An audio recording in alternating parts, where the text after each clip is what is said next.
Aisu tumli nang shu tumli tumdaba marup na kauri do. Aisu tumli nang su tumli tumdaba marup na kauri do. Karamba marup no Thizahauro hanbagi matamdi yaurakle do.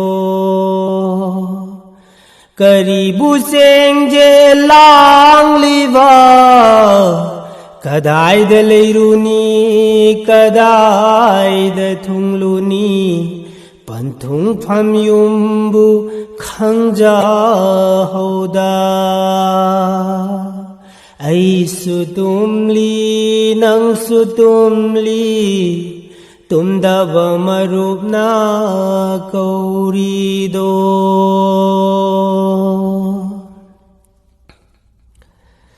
Aikhoi na dunya tanari do maut na tungda innari do.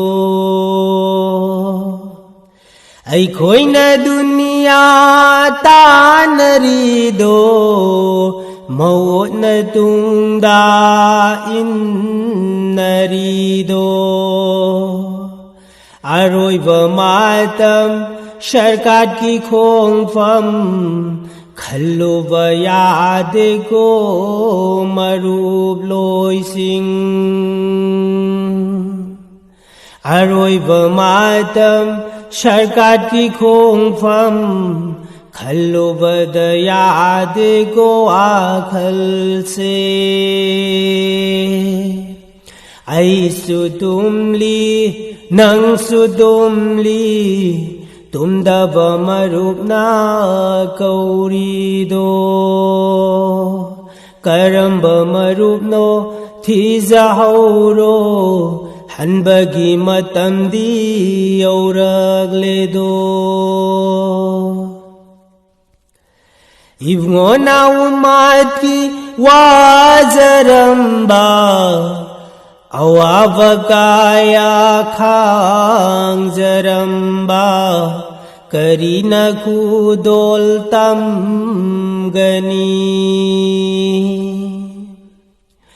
Ivngona umat ki wazaramba awavakaya khang zaramba karibu khudol tam gani. Karibu khudol pi gani.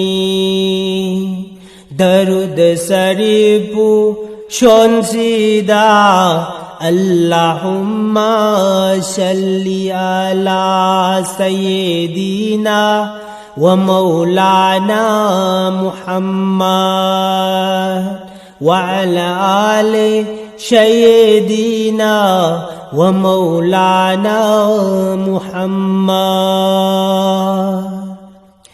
Ivngona umat ki wazaramba awavakaya khang zaramba karibu khudol tam sige. Karibu khudol pi sige.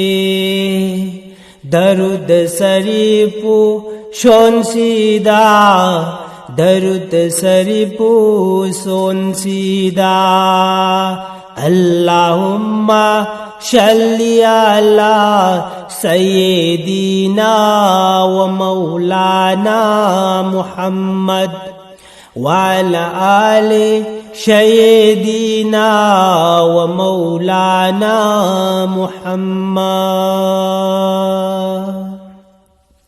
Nongma di Aisu chalani ko khamba yaroi na khoina. Nongma di Aisu chalani ko khamba yaroi na khoina. Sharkat ki matam aduda na khoi na yeng jaba na ta na ai khoi na yeng jaba na ta na karibu pai lai ri bage karibu pai lai ri bage khandu na yeng uda mo min sing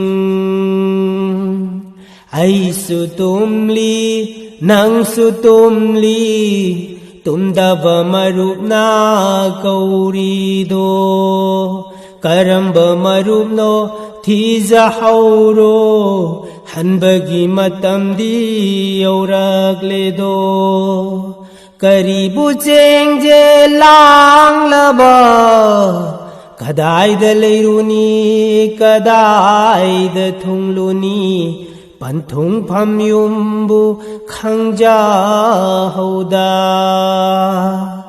panthung pham yumbu khangja hauda